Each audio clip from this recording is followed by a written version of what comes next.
on the phone. We've got a lot of animals in this house.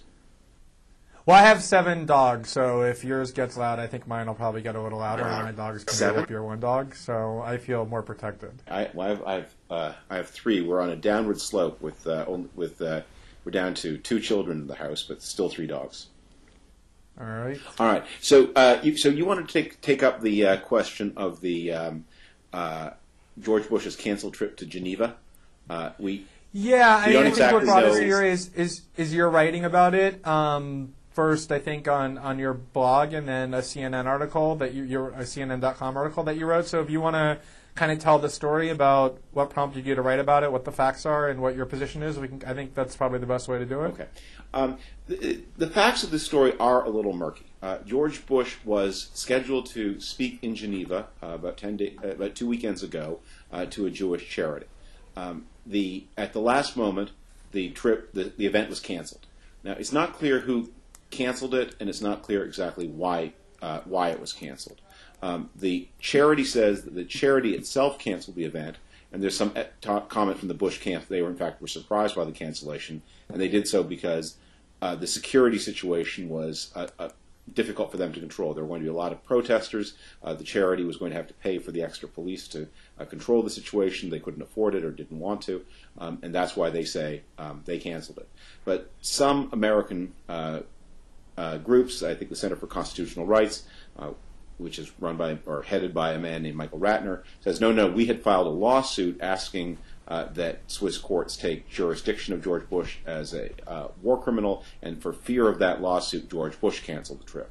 So the facts are murky, but the legalities are the same regardless, which is that there has been, over the past decade, an attempt in different European countries to use human rights law as a way of reaching officials from certain countries, typically Israel and now apparently the United States. Henry Kissinger has faced some of these actions, to try to bring them under the authority of European court systems.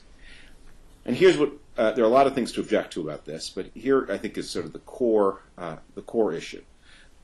That the whole reason this jurisdiction exists is that the United States in the middle 1980s signed a convention on torture with I think about 140 other countries.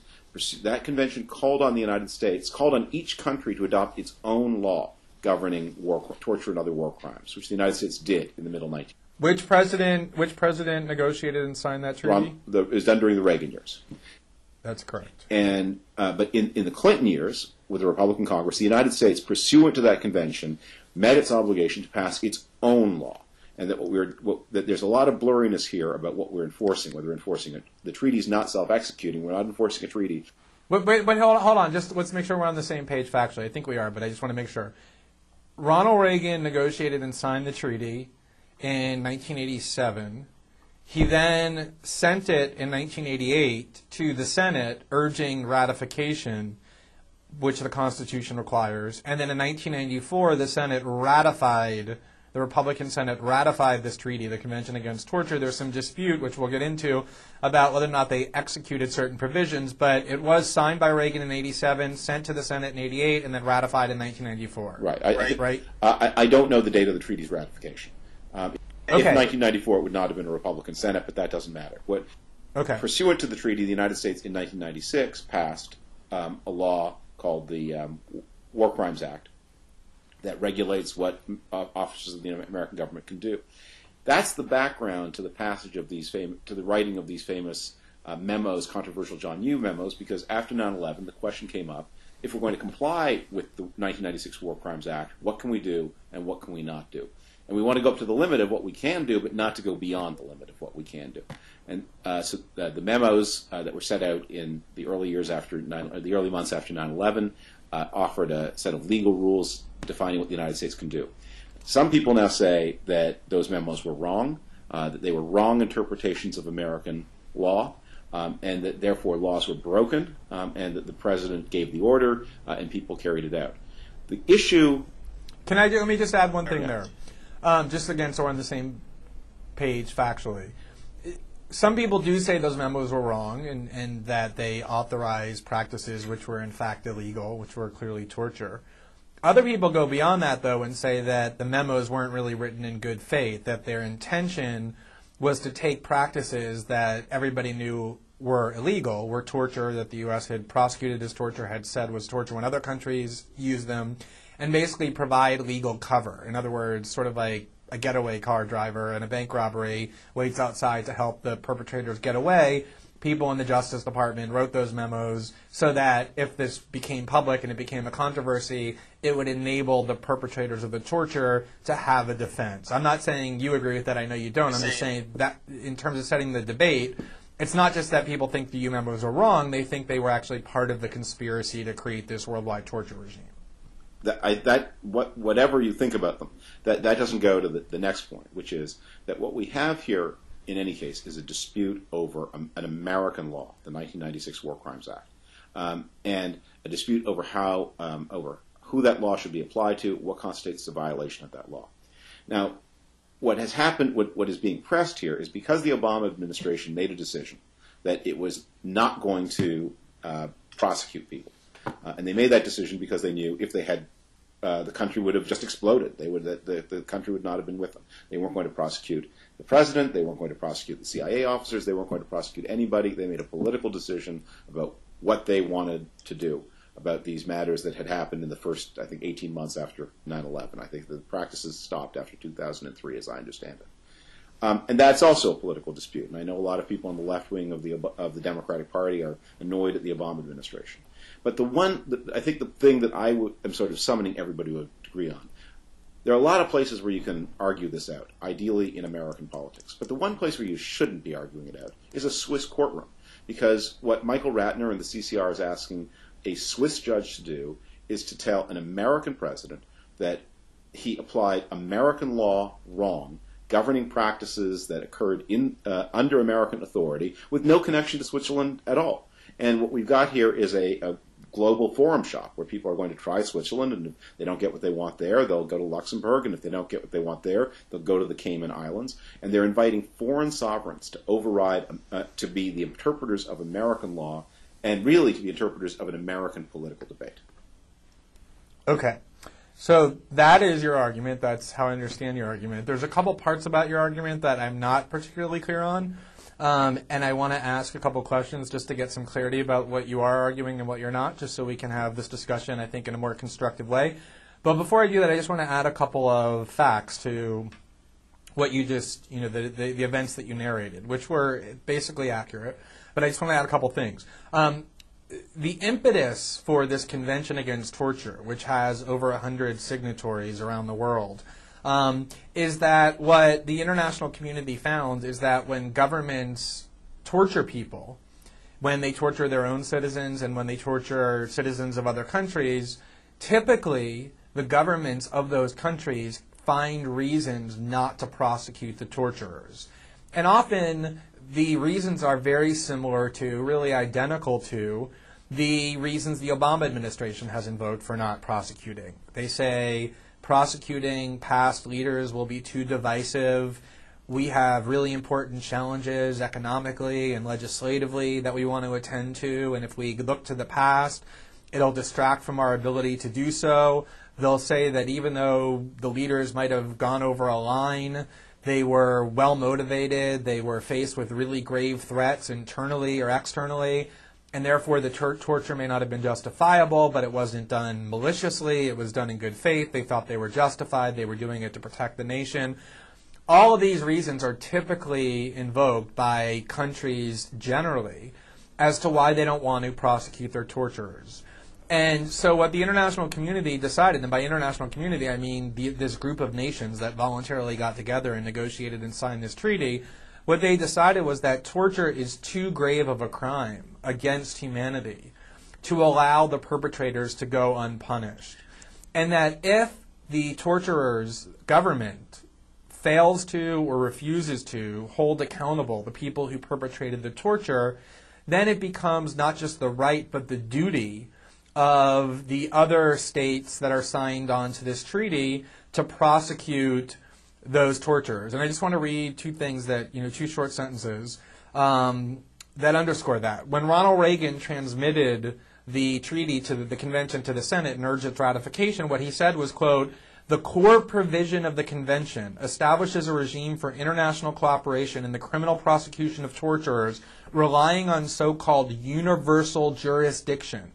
Each state party is required either to prosecute torturers who are found in its territory or to extradite them to other countries for prosecution." So it was Reagan who just made the point that I made about what the impetus was for the treaty. And Article 7 of that treaty, of the Convention Against Torture, says, as clearly as I think language permits, the state party and territory under whose jurisdiction a person alleged to have committed any offense referred to in Article 4 is found, meaning any country where torture is found, shall, if it does not extradite him, submit the case to its competent authorities for the purpose of prosecution. So the whole point of this convention was to say, you don't have the discretion to shield your torturers from prosecution. And in fact, Section 2 of the treaty specifically says, no exceptional circumstances whatsoever, whether a state of war or a threat of war, internal political instability, or any other public emergency, may be invoked as a justification of torture, meaning just because there's terrorist threats doesn't mean that you're justified. And it also says an order from a superior officer or a public authority may not be invoked as a justification of torture. So the fact that a department within the government said it was okay to do it, told you to do it, ordered you to do it, is not a defense. So that's the Convention Against Torture. The whole point of it is to require other countries to prosecute where the torturer's government fails or refuses to. Well, as your own reading there made clear, that the preferred policy outcome is always that it be left to the country itself, and that's of course. I mean, the convention that's why is saying there's emphasis on extradition, and that's why that universal jurisdiction is so problematic when you're dealing not with a Mali or a war-torn Yugoslavia, but with a country with a functioning legal regime. Right, except that a lot of times, of course, the convention doesn't make distinctions like that. It doesn't say, if a country without a functioning judicial system fails to. It just says, and it actually has all states who fail to can have their citizens and will have their citizens subject to prosecution by other states. And that's the point, is even states with functioning judicial systems oftentimes refuse to prosecute their torturers for the reasons that the Obama administration has invoked for why it failed to. But let me just ask you this question, because this is part of what I'm not fully understanding about your position. One of the reasons why this is hard to talk about is because there's a debate initially about whether or not what the Bush administration ordered is in fact torture. I think it's completely clear that it is. I assume that you believe that the methods that the Bush administration ordered do not qualify as torture. Is that true? Well, I distinguish. I don't. I'm not going to argue that waterboarding isn't torture. I think waterboarding is. I think the other things, the isolation, the bug in the box, I think are not. Although they're harsh, but they don't rise to the level of torture. And I think. You do then think that methods that George Bush, Dick Cheney, and others authorized are criminal, are torture. I think that they have been prosecuted and treated in the United States in the past as torture. But I think that they also made a good faith effort to discover what it was they were allowed to do and what it was that they were not allowed to do. And that the effort that they were making in 2001 and 2002 was to comply with the law, not to break the law. And okay. And that's why they did that by asking their own ideologically sympathetic appointees in the Justice Department, they didn't hire like John Yoo, to endorse what they wanted to do. That's what you mean? They didn't hire new people. They relied on the Justice Department that they had, and their No, the OLC lawyers who endorsed these methods were all Bush appointed. I mean, John Yoo wasn't there before George Bush was inaugurated. No, but he wasn't. But he was there on September 10th, 2001. That these are people who were hired. These were right-wing lawyers, Federalist Society right-wing lawyers. These are the people who, when Republicans win elections, which they're allowed to do from time to time. Absolutely. These are the lawyers that they get. And whatever. The reason this is also controversial is these are eminent people. I mean, these are not people picked at random from some legal directory. These are eminent people with deep backgrounds in these issues, and John Yu's case in particular, who had written extensively about these issues. And if you don't, and I don't want to go too far ahead of myself here, but the issue here is that this is something where, I think that the waterboarding decision in particular is very hard to defend in retrospect. I don't think that was the right call. I don't think that they didn't get good information from it. I think the effect of it has been damaging to American prestige. All of that, I think, is right. I think the Bush administration itself recognized that, which is why these things came to a stop in 2003. And it was applied in a handful of cases to some really bad actors, and probably our blood was running a little bit too hot, and our fears, we now know, were probably taken. But that's it. I think that is true of a lot of decisions that are made in a lot of wars. That's true in World War II. It's true in Korea. True in World War I. That's exactly why the convention says no exceptional circumstances whatsoever, whether a state of war or a threat of war, shall be invoked as a justification of torture. That's exactly why. Here's why I don't want to get too ahead. Here's my temptation to get ahead of myself. That the problem with the approach that the CCR is pressing, that you're endorsing apparently, is that it tends to turn war into a subdivision of law. That law becomes the overarching reality that defines all of the country's external relations, and then if there's a war, then that has to somehow slot itself into the legal regime, and that just strikes me as not making a lot of sense and not true to anybody's actual experience. Let me give you a couple of questions that I think. But before you do that, and because I just wanted to ask you the one question that I have, just to understand what your position is, and I promise you, then we'll get right back to your questions, because I didn't get to my question. I just wanted to. Yeah. I just want to understand what you're arguing about international prosecutions, and this is what I'm interested in knowing, having read your article. Let's say that instead of waterboarding for a limited period of time, and I think the torture regime went on a lot longer than that, involved a lot worse things. There were lots of people dead in interrogation.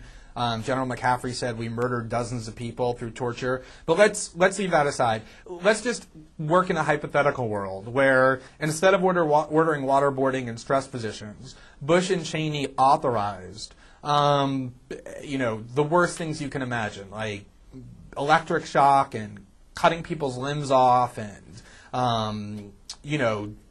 cattle prods and poking their eyes out, whatever. I assume you agree all those things are torture. And they did it without even caring whether or not they were complying with the law or not. In fact, presume there's documents that show that they knew that what they were doing was illegal, but they believed so much in the imperative of defending the country and that would defend the country that they decided to do it anyway. And then let's say that the Obama administration, in the face of that, did exactly what they're doing now, which is saying, well, for political reasons, we want to exercise our discretion not to prosecute. We want to look forward and not backwards. We want to avoid partisan divisions and disharmony and the like. And we're just going to decide not to prosecute these horrible war criminals and torturers just as a matter of discretion. Then, if that were the case, would you have a problem with other countries, especially the countries whose citizens were subjected to those methods, seeking to prosecute the American torturers whom the Obama administration was protecting? Like, do you have a problem with that on principle or just in this particular circumstance? I think that's such a... Look, this is a debate that you have in the law schools all the time, which is you postulate a whole series of things about the United States that aren't true. And then you say, under those circumstances, should courts take precedence over elected officials? And the answer is, if those things were true, then we wouldn't have that court system in the first place. I mean, if the United States really were, Pinochet's Chile, then we would have a whole lot of problems, and the whole given the power of the United States, the whole international community would have a lot of problems, and then the whole. Well, it does. The whole hypothetical would collapse. This is the point. Because I think it's incumbent on you to say what your argument is. Then B-52s would be pulverizing Geneva. We would be a lawless, rogue, Genghis Khan kind of empire, and it's precisely because none of those things are true that these problems that we debate these issues and that these issues are so compelling is because the United States is a society where the president does try to comply with the law and does try to balance concerns. Well, I mean, there's a lot, David. There's a lot of people in the world who fundamentally disagree with that. There's probably a lot of Iraqis who think that what you described is not all that different than what happened to their destroyed country. But I think it's. But here, no. But this is the point: is you're making an argument, and I think it's incumbent upon you to say what your argument is, and not conflate different things in order to avoid stating a clear position. And what I'm interested in knowing is, is there a circumstance under which you would approve of international prosecutions by other countries where the U.S. refuses to, or is your opposition to it here not based on the principle, but simply the fact that you don't think that what American leaders did was all that bad? Look, you're asking the question, if everything were completely different, would everything be completely different? But I don't think it is different. But let me just pick up on something. You mentioned before the country whose nationals it was. That the people who were waterboarded weren't Swiss nationals. And they are nationals. They are nationals of countries where it would be kind of crazy that we would say that those countries are the ones that are going to sit in judgment over the United States, whether it's Pakistan, whether it's Afghanistan, whether it is, as you say Iraq. The reason we can find this, right now we're all watching the events in Benghazi. And we're not watching because we can't watch. And our hearts are in our mouths about what is happening in Libya. Let's remember that Libya was elected a member of the UN Human Rights Council. When we talk about this so-called international community, we're talking about a community that has hypocrisy, deceit, and the arbitrary singling out of some countries as its core elements. These are the things that are the essence of this community. It is not aberrational that Libya is on the Human Rights Council of the UN. That is exactly the way that system functions, and it's one of the reasons why national sovereignty is a guardian not only of national power but also of human rights, and that's that'll bring us to the hypothetical I have for you. But you're conflating two important points there, because as I indicated to you when we were having our original discussion on Twitter, which isn't a very conducive place to having this discussion, which is why we're here, I actually agree that it can be problematic if countries simply just start making these free-floating assertions of jurisdiction over the citizens of other countries where there's no consent on the part of the countries that are being subjected to it. I think there's a problem with democracy, with consent of the governed.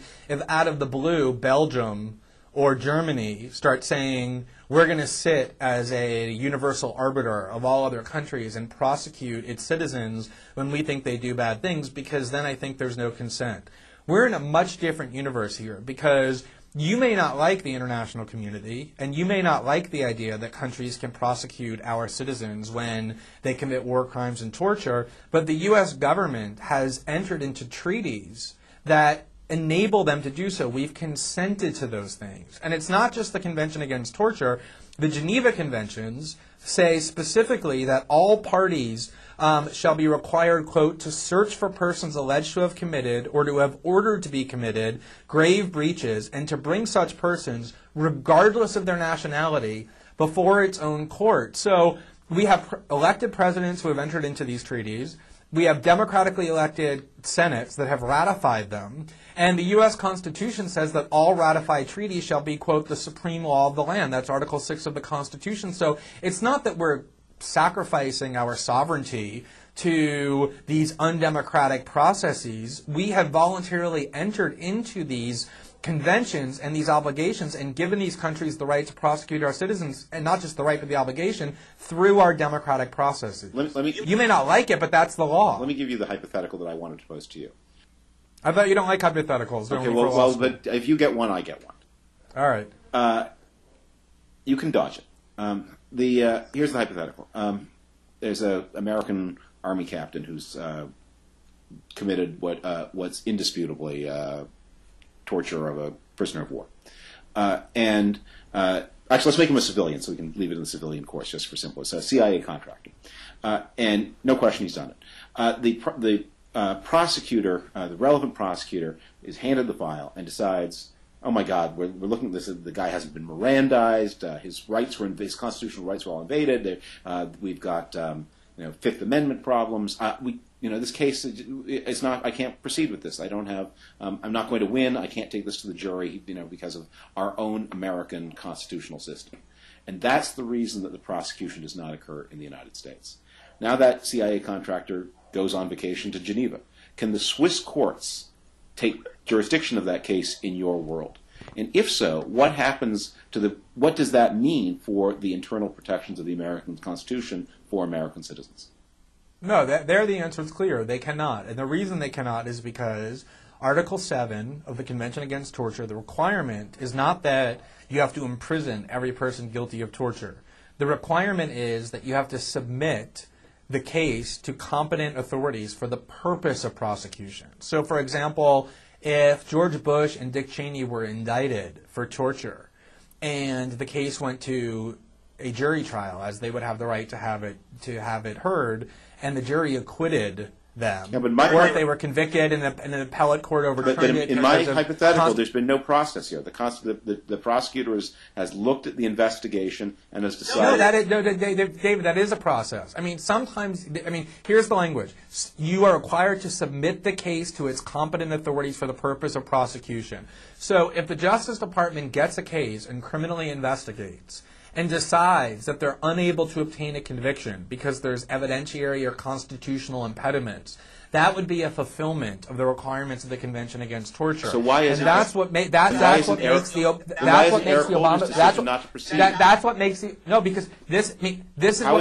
administration different from the prosecutor in my example? I'll explain that to you. Eric Holder is the prosecutor. And this is the point. Had the Justice Department said, we are going to criminally investigate the Bush officials who ordered this regime, and if possible, prosecute. In other words, treat it like all other cases, where if there's evidence that makes it reasonably likely that a crime was committed and makes it reasonably likely that they could secure a prosecution to proceed with prosecution, and they then decided they would or they wouldn't, that would be a fulfillment of the Convention's requirements, because they're being open-minded, they're taking the case on criminally, and they're investigating. That isn't what happened here. Well, Eric Holder said that he believes waterboarding is torture. He agrees with you. He believes that crimes are committed. The reason that they're not investigating, is criminally investigating, is because Barack Obama has decreed that there shall be no investigations. They haven't submitted the case to the proper authorities. They haven't made prosecutorial discretion decisions about whether there could be a conviction. They've adopted a discretionary policy that there will be no prosecution. The way you're putting it, the whole thing turns on what's in the press release. That if the government says one thing while making the decision, we're not going to go ahead with this, then they're entitled to. If they say a different thing when they make the decision, it's a political. If they decide it's a political question, we don't think the law is clear. We're looking at these John Yoo memos, and maybe they're actually a little bit better than Glenn Greenwald thinks, and we have all kinds of reasons for thinking this is not going to be a good case. If they put that in the press release, you say no. Whereas if they put other things in the press release, you say yes. David, it's not. I mean, of course, what the government says about what it's doing is probative. I mean, if the government says we're not prosecuting because we've adopted an absolute policy that they should be shielded and immunized for political reasons, which is what they said, that's probative. If they said we've actually invoked the standard Justice Department procedures to investigate, and have assigned a prosecutor to this case and instructed him or her that there should be a prosecution if the evidence warrants it, and we've just concluded at the end of the day that we can't get a prosecution, that would be another thing. But it's not just a matter of what's in the press release, it's a matter of the facts of what actually happened. Did the government comply with the requirements of the Convention Against Torture? And the Convention Against Torture's requirement is that you treat it like every other case and that you submit it for prosecution. These cases were never submitted for prosecution. The U.S. has breached its obligations under this treaty, which is what then entitles and even obligates other countries, including Switzerland and many others like Spain that started to do it, to then prosecute. What you're doing is saying that we've got cases here where the Obama administration has, because they've decided for reasons that they don't think they can win, they don't think they can, that the questions, these cases would survive in any kind of American form, and because they also think, by the way, that precisely because they are political, that the political consequences to them would be so severe. They have made the kind of decision that prosecutors make all the time.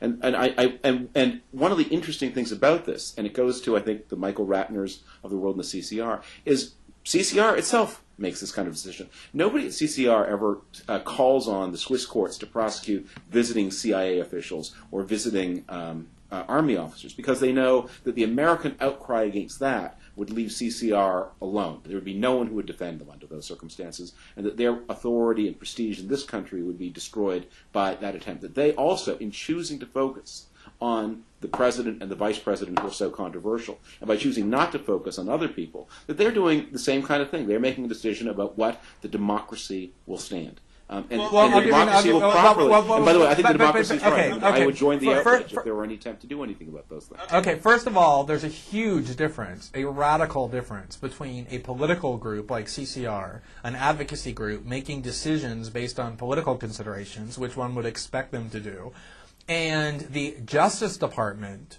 deciding who should and should not be subjected to the rule of law based on political decisions. That's exactly something that we don't want, which is a politicization of the Justice Department system, of the justice process. And to say, well, there's certain high-level political officials, which really ultimately is what's being said here, that certain high-level political officials who are elected to high office should never be prosecuted for crimes they commit in office, because doing so will be too divisive. That was the rationale that led Gerald Ford to pardon Richard Nixon. That's what led George Bush 41 to pardon the Iran-Contra criminals like Caspar Weinberger. It led Bill Clinton not to investigate Iraqgate after running on a campaign pledge to, and it's what the Obama administration is now doing with Bush officials. But let me just say why... In all of those cases, they made a decision that the way you do politics is with politics, and that the way the country changes course, whether for good or for ill, is through the mechanism of election, and that what you are, and you can see that. Right, but what that means is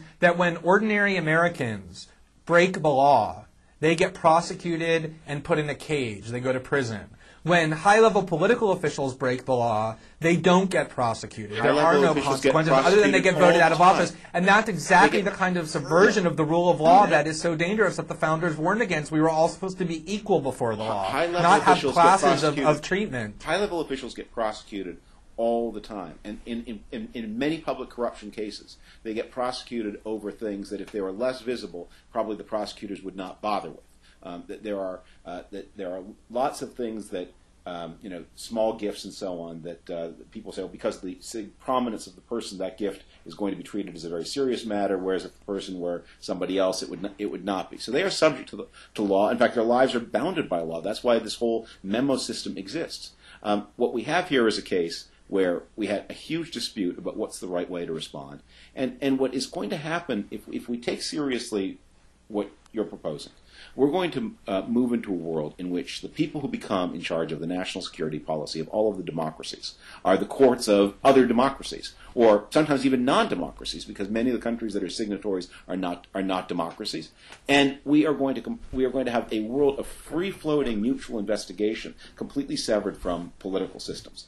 And and as we have already seen, that these are laws that are applied overwhelmingly as weapons against Israel, as weapons against the United States, because that is what the highly political court systems of all of these other countries will and will not tolerate. Right. It is not true. I mean, it's not true when France had custody of. I'm now going to forget which particular who was the. Criminal head, Abu Daoud in 1977. I forget what his terrible atrocity was. They let him out the door because it was too dangerous to hold on to him. So what we're going to have is those countries who will not retaliate with terrorism are going to then find themselves engaged in endless mutual litigation over what we think of the national security strategies of other countries.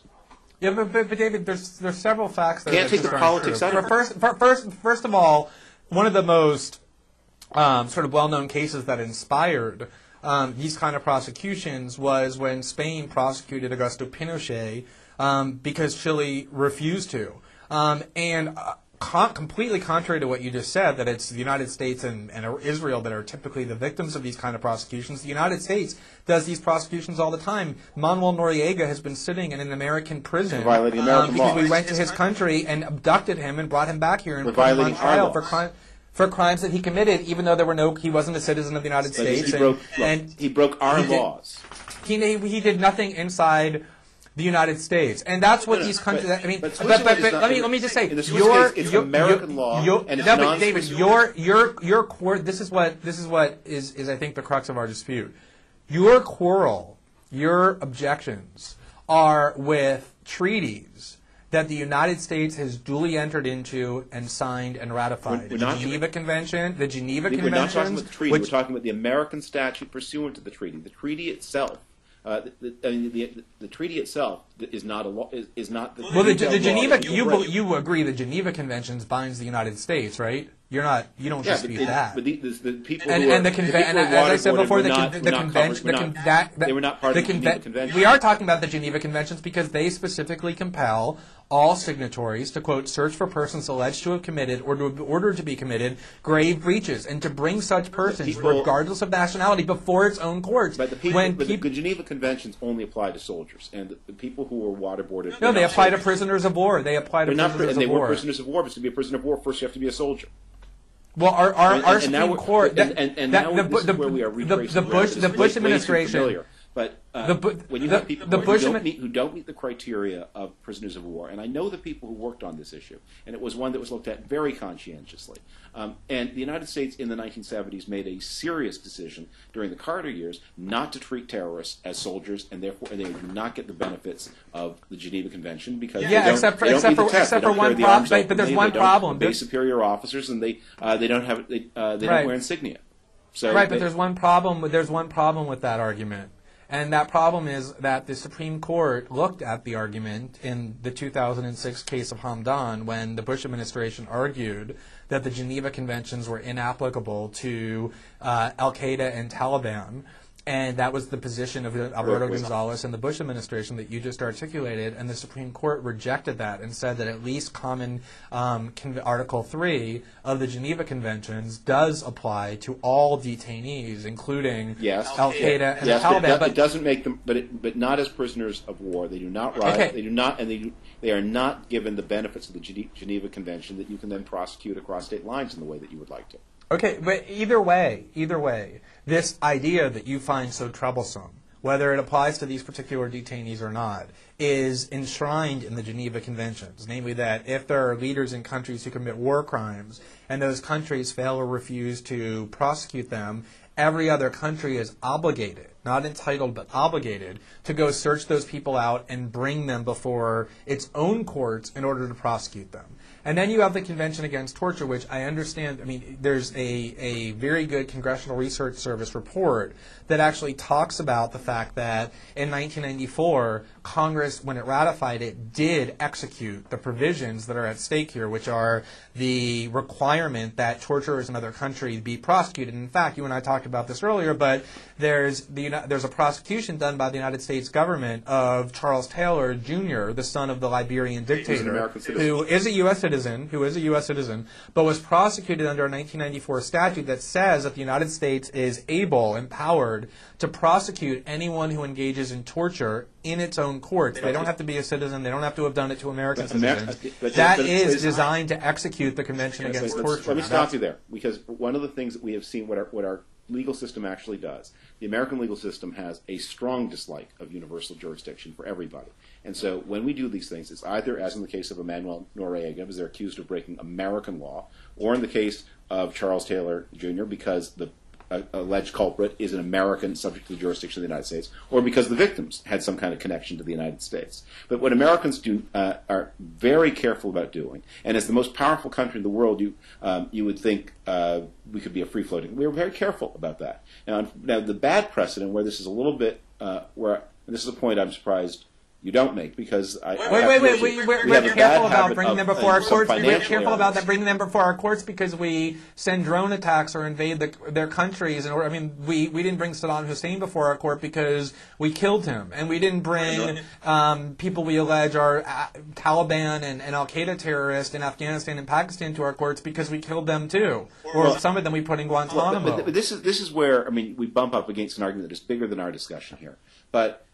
At some level, I don't understand how, in your world, how states are supposed to defend their people at all.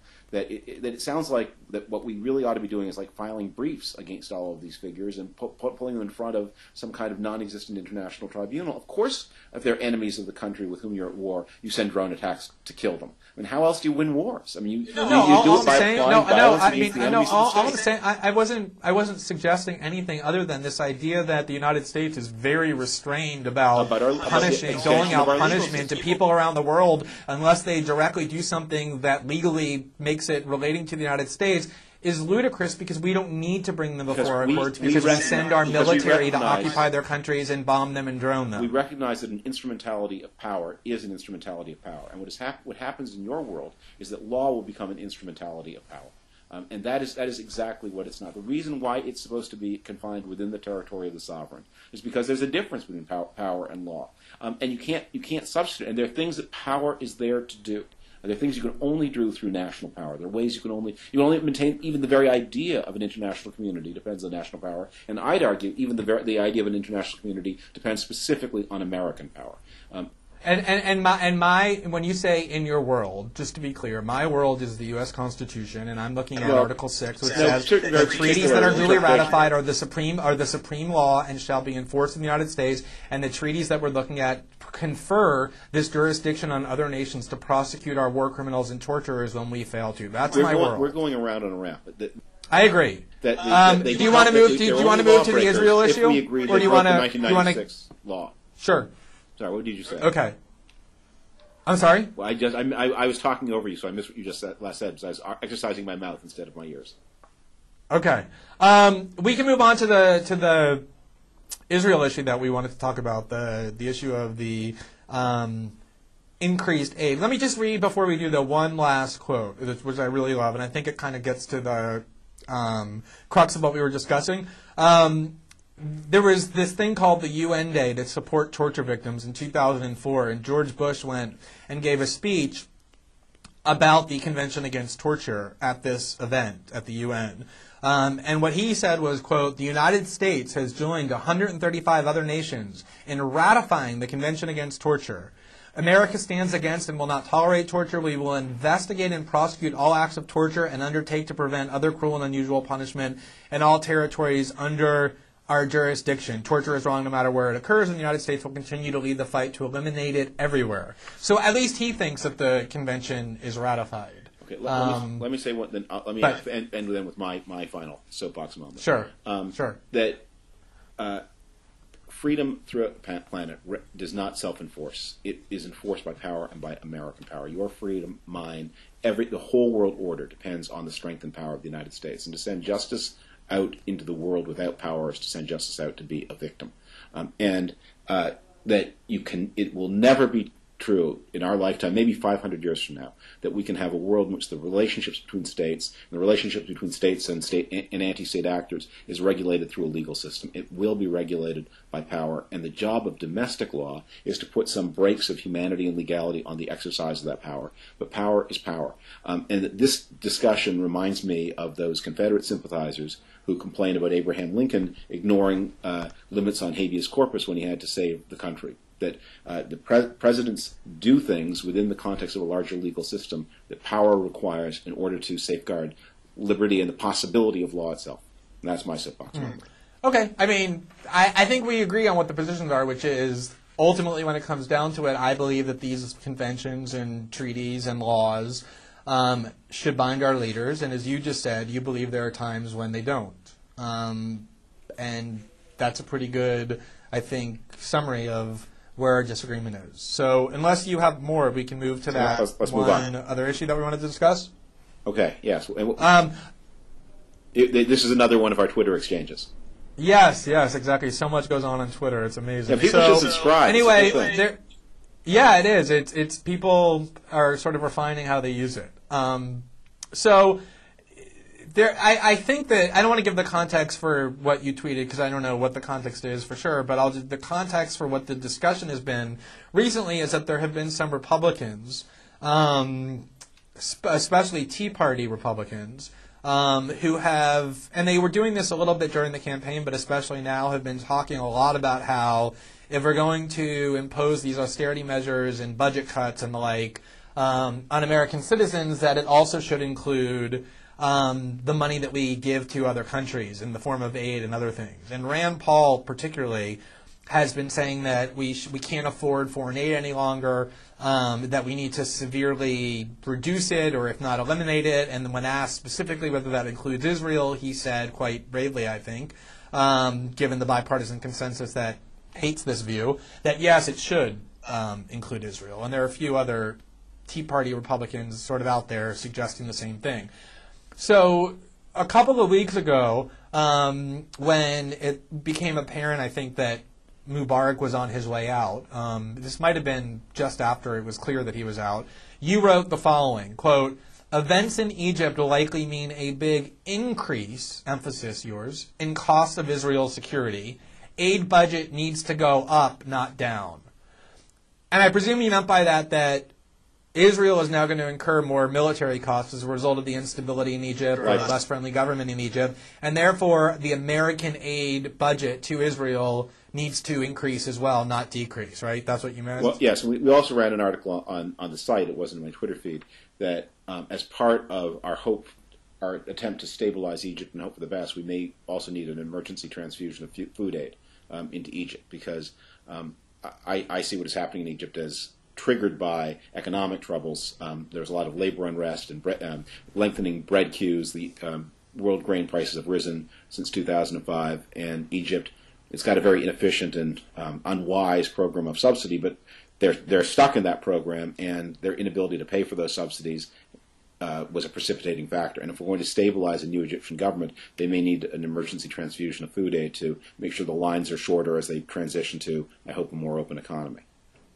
Right. So that part is something that I actually wouldn't have a problem with and would probably even be supportive of, given the fact that we played such a vital role in keeping Mubarak in power for so long, that I think, now let's focus on the Israel piece. The United States, I'm generally, by the way, very hostile to the argument for the need to cut foreign aid. I think it is a leftover piece of flotsam in the conservative mind, left over from the days of the Marshall Plan, when foreign aid was a big item in our budget. It really is, it's vanishingly small. And our foreign aid these days mostly buys two things. It buys some humanitarian relief for some of the most desperate parts of Africa. We don't spend a whole lot on that, but it's kind of hard to begrudge those few pennies. They make a real difference. A lot more difference than a lot of the things we spend money on at home. And we are stabilizing the security of the Middle East and supporting the enormous security costs faced by Israel and a very important American ally. And if things in Egypt go in a bad direction, and I hope they won't, but I fear I've been not one of the more enthusiastic. I've not been one of the more optimistic readers of the situation there. Let me put it that way. Then Israel's going to be facing risk of exposure to intensifying rocket fire from Gaza, for example, if that border becomes more open. Okay. So, I certainly understand and I think agree with the first part of your statement, sort of the premise part, which is that Israel is going to may experience increases in the cost of security as a result of the events in Egypt. That makes perfect sense to me. What I didn't understand and was kind of startled by was the therefore part of your sentence, which is Israel is now going to incur extra costs, therefore the American taxpayer needs to reach into their pocket and come up with the money to pay for those costs, to subsidize those costs. And the reason why I found that so amazing is because you're a fiscal conservative. I don't know your views on every domestic policy issue, but I know your general orientation, which is that we're in debt, that we're spending too much on entitlement programs. You thought the health care plan was something we couldn't afford, right? That was something that you were against, was the health care plan that gave added coverage to millions of Americans who don't have it now. And in general, the political class is arguing that Americans need to lose a whole variety of parts of their social safety net, other benefits, because we can no longer afford it.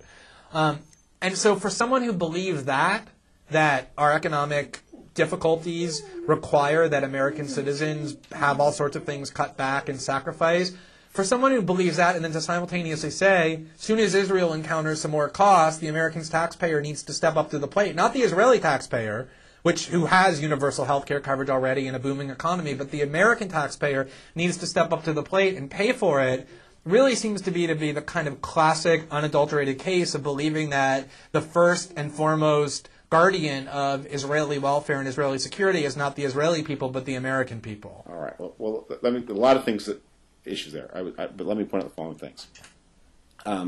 First, the United States has been an exporter of security to important allies for a long time, since World War II, and we have made that policy commitment because, boy, did we ever regret not doing it in 1919. And so we have spent a lot of the period since 1945 saying it would have been a better world if, after 1919, we had accepted that we're going to be the exporter of security, or security is not going to be exported. And with all of our allies, when they have faced greater security threats, we have spent a lot of money, and money not in the individual billions of dollars, but in the multiple billions of dollars. When, for example, Germany faced a heightened set of security threats because of the Soviet arms buildup of the 1970s, we did a huge defense buildup. Putting new nuclear missiles in Germany and intensifying American land power. We did the same thing for Japan in the 1970s as the Soviets expanded their fleet. So we have been very, very willing to... Why did we do that? Why did we do those things? Because we saw, one, we had some common security interests. We had a treaty obligation. Oh, wait a minute, I'm having a little visual trouble here. Hold on a second. Okay, this is what because we saw, one, we had treaty commitments to them. We had an obligation to protect them, and two, because we also saw that we benefited enormously from the world order that was created when our allies were made secure against attack. As one of the world's largest investors and trading nations, importers and exporters, that a world in which Germany was clearly secure was a better world for the United States than a world in which Germany was doubtfully secure. A world in which Japan was clearly secure, better than a world that Japan was doubtfully secure. And we are now talking about spending a lot of money on ballistic missile defense, and where, again, major beneficiaries will be the countries of Western Europe who are within reach of the Iranian nuclear missiles, or the missiles aren't nuclear yet, but Iranian missiles. The United States is not within reach of those missiles, but we are prepared to invest money to protect France and Britain and Germany and Italy, and that's, I think, money well spent.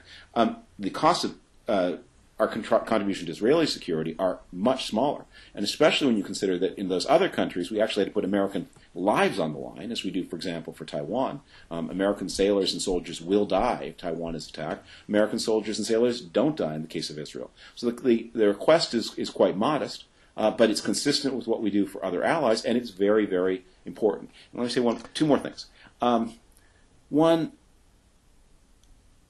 I'm not a great admirer of Rand Paul's, but I want to do him justice. I don't know whether he is, in the context of budget problems that are denominated in the trillions, I don't know that he fully comprehends what he is saying when he suggests that it's an effective response to budget problems in the trillions to say it's the Jewish state that is a really important contributor to the budget problems in the trillion. Well, he hasn't said that. He said, let's cut off all foreign aid, and then when asked, does that include Israel, he said yes. He's not out there saying the solution to our debt problem is to cut off funds to Israel. It's quite possible that Rand Paul does not understand how infinitesimally tiny our foreign aid budget. That's possible. And you mean the same way that it's infinitesimal things like earmarks or aid to public broadcasting or the National Endowment for the Arts, things like that. Right. If you're symbolic trying fights to balance over the budget, those when somebody goes on TV and says that's my plan, National Endowment for the Arts and public broadcasting and aid to Israel, that's not that he's and earmarks. He's counting on. Earmarks are about the balance of power between the Congress and the executive, but he's counting on his audience not knowing anything about the way the budget works. But in Rand Paul's case, it's got a little bit of a sinister edge, given the particular history of the Paul family. And again, I may be doing him an injustice. It's got a kind of extra sinister edge that Israel is at the head of his list of drivers of American fiscal problems. But I mean, in fairness, when you're talking about foreign aid, Israel is the largest recipient of foreign aid. I mean, in terms of military and foreign aid, there's no question about that. And I'm sure I think the public radio station in Dallas is the largest recipient of Corporation for Public Broadcasting Funds, if I remember that right. But it's not like that. It's not comparable. The aid to Israel is in the billions of dollars annually. In the billions. I think like $3 $3 billion, and a lot of which is used to pay interest on past American debt. I mean, it's not, if you're as a budget cutter, it's not a serious answer.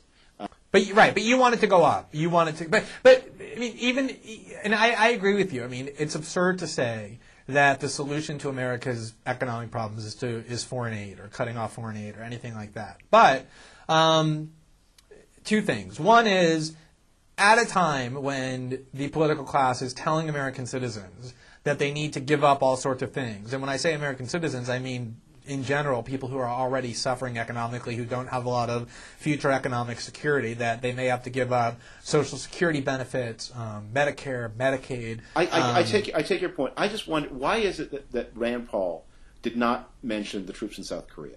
Why did he not? No, he didn't. But this is what I'm saying. Why is this? I mean, I think just I'm just struck that would be like the top of mind item in his budget list. But I don't. But two things about that. One is it's just not true, and I mean we can look at what the comments were, and this is what I was careful to say this from the start. It's not like he's out there saying let's cut aid to Israel. He's out there saying let's cut all foreign aid because we can't afford it. When he's asked by an interviewer, knowing that this is provocative, this part, does that include Israel? He says yes, that includes all countries. But he's not out there beating the drum to cut off foreign aid to Israel and withdrawing troops from South Korea and decreasing these obsolete Cold War era imperial commitments that we also can't afford very much is a part of Rand Paul's view about how we should improve our debt crisis. That I mean I can't point to a specific instance, but I know Ron Paul has said so many times that all these foreign bases and foreign occupations and troop commitments that we have around the world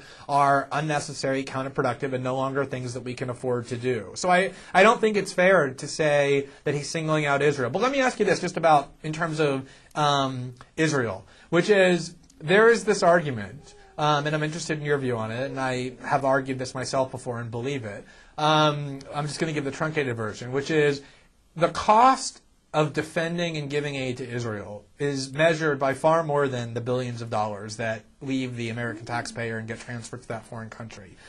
The real cost is that there are however many people around the world, thousands, tens of thousands, hundreds of thousands, who hate the United States and hate it so much and feel so aggrieved by it that they're willing to risk their own lives in order to attack us. That's the problem of terrorism. And that there are millions of more people in that part of the world who aren't necessarily willing to engage in violence, but who are supportive of that mindset, who give it aid, who enable it, who provide cover for it. And there are lots of reasons why this mindset against the United States exists. One is that we've been interfering in their countries for a long time, supporting their dictators, as we're seeing. Another is that we, send drone attacks and all the things that you were defending earlier. We killed their civilians. But that a major reason for it among a lot of these people, and I don't mean Osama bin Laden or the Al-Qaeda leadership, but a lot of Muslims who have this level of anti-American animus, is because we so steadfastly support Israel, which they perceive to be oppressors of Muslims. And of course, we just isolated ourselves last week by being the only country out of the 15 on the Security Council, including France and Britain, to oppose the resolution condemning settlements that we ourselves have always agreed are wrong and illegal. And that says to the world that we separate ourselves from this. Isn't there a pretty big cost beyond the money to so steadfastly and outside of the world consensus supporting Israel this closely? I think that is an example of something the American foreign policy community or parts of it have talked itself into in the face of all of the evidence. And let me just point to what I think is really the definitive counterexample. The place in the world where Islamic radicalism is the greatest danger to everybody, to itself, to the neighbors, to the planet, is Pakistan. That is both the world's most Islamically radical country, at least if the Pew polls are right. It's one with a tremendous problems with the reliability of the security services, plus nuclear weapons. How many of the 9/11 attackers were Pakistani? None were, but boy, I mean, just give them a chance. How many of the 21st century problems are traceable to Pakistan? That's where the nuclear technology flows from. It is the most potent source of trouble. Not Saudi Arabia? Pakistan. Saudi Arabia does not have nuclear weapons. We do not have to worry that a Saudi nuclear weapon will find itself into the wrong hands, and we do have to worry that very much about Pakistan. And I think, and here's where I'm going with this. In Pakistan, the grievance, the radicalizing, their external grievance, onto which they project what I think are the real drivers of all this, but the territorial issue onto which they focus their anger is the issue not of the Palestinians but of Kashmir. Now, the United States would not say we are going to allow our policy on Kashmir, whatever the merits of the policy. We're not going to allow our policy to be driven by the need to prevent radicals in Pakistan from having a talking point. We form our policy on Kashmir in the American interest, and yet Kashmir is a huge bone of contention between India and Pakistan, and we have wisely said we're going to respect the status quo, which has put most of Kashmir inside of India, because our relationship with India is that important, and because we don't think the Pakistani radicals happen to be right, and the mere fact that they are angry at us and threaten us with violence is no reason to give in to them on an issue where we think they're wrong.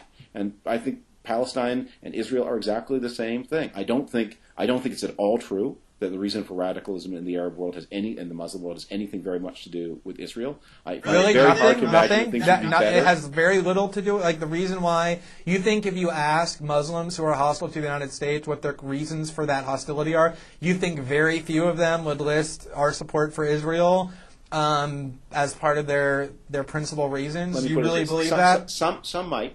Let me put it this way: I think there are a lot of other things that they might list that we would never consider altering, because we would say, well, that's something. Sorry, you don't like it. That's something we're entitled. Like what? Like what? What are a couple of those? They don't like it that we put scantily clad women on MTV. And they don't like that. They don't like it that Lara Logan is in their square, not with a cloth over her head. They don't like. So they hate us for our freedoms. You're saying? I think they are struggling with the consequences of their failed transition to modernity. In the scheme of what accounts for anti-American radicalism and anti-American hostility in that part of the world, you actually think that the presence of scantily clad women on television, which, by the way, is something that countless countries have. I mean, I live most of the time in Brazil. There's more scantily clad women on their television than there is on American television, and I don't recall seeing an Al-Qaeda attack here. But in the scheme of things, like the scantily clad women, how do you think that compares in terms of generating American hostility, anti-American hostility to things like propping up their dictators, invading their countries, dropping bombs on them, and supporting Israel's steadfastly? As you know, and again, we're going through now here very familiar ground. But the most important theoretician of all of this, who was an Egyptian, I think the thing that locked in his hostility to the United States was his dislike of a square dance he saw in Greeley, Colorado, in the years after World War II, which he saw as just summoning everything. Are you talking about Mohammed Atta? No, Saeed Qutb. Oh, okay. He wrote that was like that's his sort of Proustian Madeline that galvanized his anti-Americanism. Well, let me put it this way: if the economy of Egypt had been growing at 10% a year since World War II, I don't think that this. And if the system were representative, I think that this rage against Israel would have faded away. And I think in some ways, it's a complicated problem, obviously. I think the anti-Israel feeling in the Arab world has been a great destroyer of the Arab world itself. I think if they'd been able to get past it, I think they'd be richer and stabler and freer today than they are. But all of which is to say, that's, in the end, this is about what the American policy is going to be. And that we didn't decide to stop protecting West Germany because the Soviets didn't like it. We're not going to abandon India because Pakistan doesn't like it, and we don't abandon Taiwan because China doesn't like it. The great powers have their own interests, and we've got like howling animals here that are going to. Yeah, I was going to say the record to reflect. Usually, my dogs are to blame, but my very well-disciplined dogs have remained shockingly quiet, and that is from your pack. All right, and they're getting noisier and noisier. So. If you want to take like the last 10 seconds to have the final say, and I'll go discipline these animals. Yeah, I would just say I agree with you that we should determine our policy based on our interest and not simply accommodate what people don't like. But I think our interest is in trying to decrease the amount of anti-American hostility that fuels terrorism, which in turn causes us to fight these endless wars and suffer endless erosions of civil liberties. And one way that we could do that is by being a much more even-handed player in the Middle Eastern conflict rather than constantly doing Israel's bidding, protecting them with UN vetoes and the minute they have increased costs, thinking about how the American taxpayer has to subsidize that. I don't think we should do that because there's a moral component to it, although there is. I think it's in our interest interest to stop being so tied to the hip to Israel and having all of their conflicts and their enemies become ours. Last thought. Anyway, I'm always wary about taking the advice of the people who hate me about what I can do to make them like me. I think they are maybe not going to be honest arbiters of that question and their intentions. And if they hate me, they're not looking out for my welfare when they give me advice. All right. True, but I think the issue is if people are blowing up your planes and your buildings, sometimes it might make sense to think: is there anything that we're doing to them that's causing them to want to do that to us? That just seems like a rational calculus to engage in my view. But anyway, are we at our end? All right. So long, Glenn. Good to talk to you as ever. Good to talk to you. Bye, David.